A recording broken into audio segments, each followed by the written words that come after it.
সুপ্রভাত বন্ধুরা, চলে এসেছি আবারও নতুন একটা ব্লগ নিয়ে। আর আমার চ্যানেলটাকে সাবস্ক্রাইব করে লাইক শেয়ার করে পাশে থেকো, আর স্কিপ না করে পুরো ভিডিও দেখতে থাকো। বাবা পাশের জায়গাতে গাছ লাগাতে গেছে, তাই আরেকজন জানলা দিয়ে এভাবে দেখছে।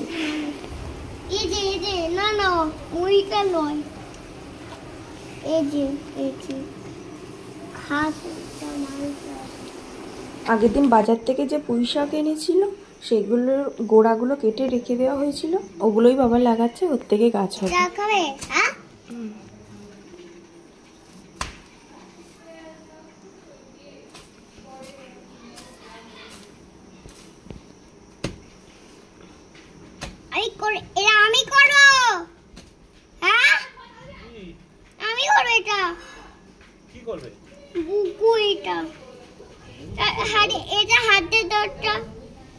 তুমি পারবে না, তুমি এটা কি?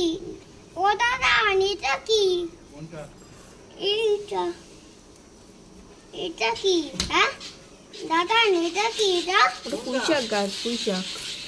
না, আমি কাজ করব। ওখানে যোগ আছে। হাতে লাগবে তো। আবার এই আস্তে করে ধার আছে। ধার আছে?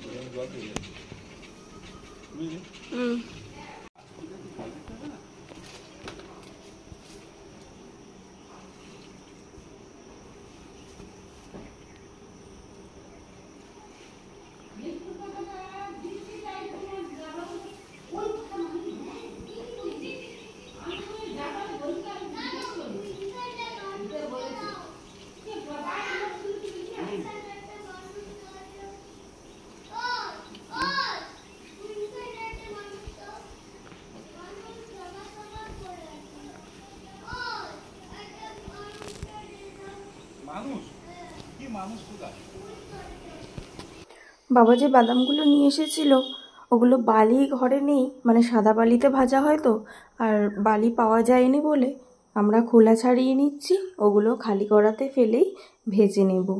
বালি থাকলে কি ওই খোলা সমেতই ভাজা হয়ে যেত, কিন্তু যেহেতু নেই, কিছু করার নেই। এবার খোলাটা ছাড়িয়ে কিছুটা কাঁচা বাদামের জন্য রেখে দেব, আর বাকিটা ভেজে ফেলবো। আর বুগু এদিকে কি করছে?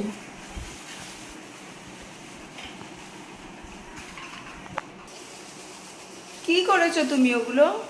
আমি দিদুনি ওষুধ ঢেলেছি। দিদুনি ওষুধ ঢেলে দিয়েছো? ও বুগু, কি করছো? সি করছো?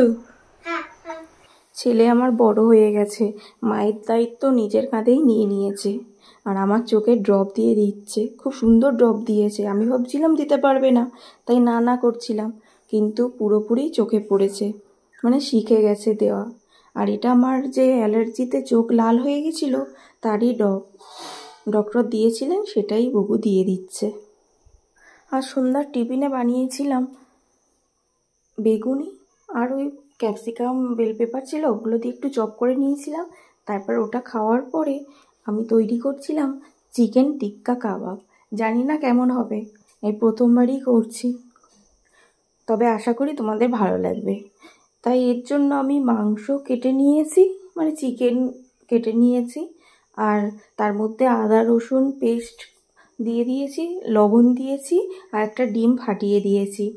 তারপর ওইগুলো ম্যারিনেট করে নিয়েছিলাম, আর একটু গোলমরিচ গুঁড়ো দিয়েছিলাম, আর একটু লেবু দিয়েছিলাম, মানে পাতি লেবু, আর সঙ্গে দিয়েছিলাম পেঁয়াজ, capsicum, yellow bell pepper, red bell pepper. এগুলো সব একসঙ্গে ম্যারিনেট করে কিছুক্ষণ রেখে দিয়েছিলাম। তারপর টুথপিক ছিল, সেটাতেই করেছি, কারণ কাবাব করার যে স্টিকগুলো ওগুলো ছিল না ঘরে, আর আনাইনি, জানি ঘরে খাওয়া হবে, যার জন্য ঘরে যা ছিল তাই দিয়েই করেছি। আর ওই টুথপিকের মধ্যে সবগুলো কেটে কেটে একটা করে ঢুকিয়ে দিয়েছিলাম, মানে ম্যারিনেট করা যেগুলো ছিল, আর সেগুলো ওর মধ্যে দিয়ে তৈরি করে নিয়েছিলাম।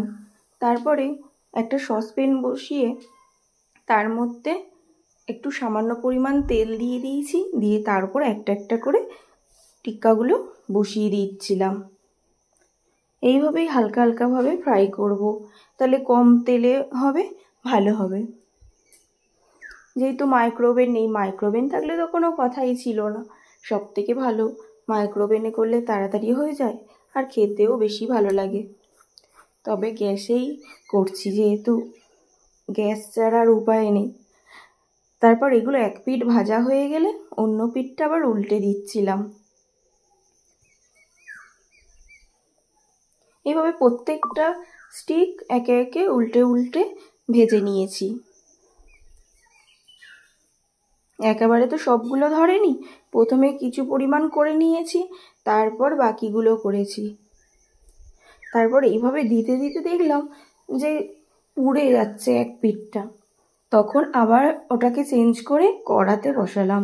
কড়াতে একটু বেশি পরিমাণেই তেল দিয়ে দিয়েছি, দিয়ে তার উপর ওগুলো একটা একটা করে তুলে দিয়ে দিয়েছি।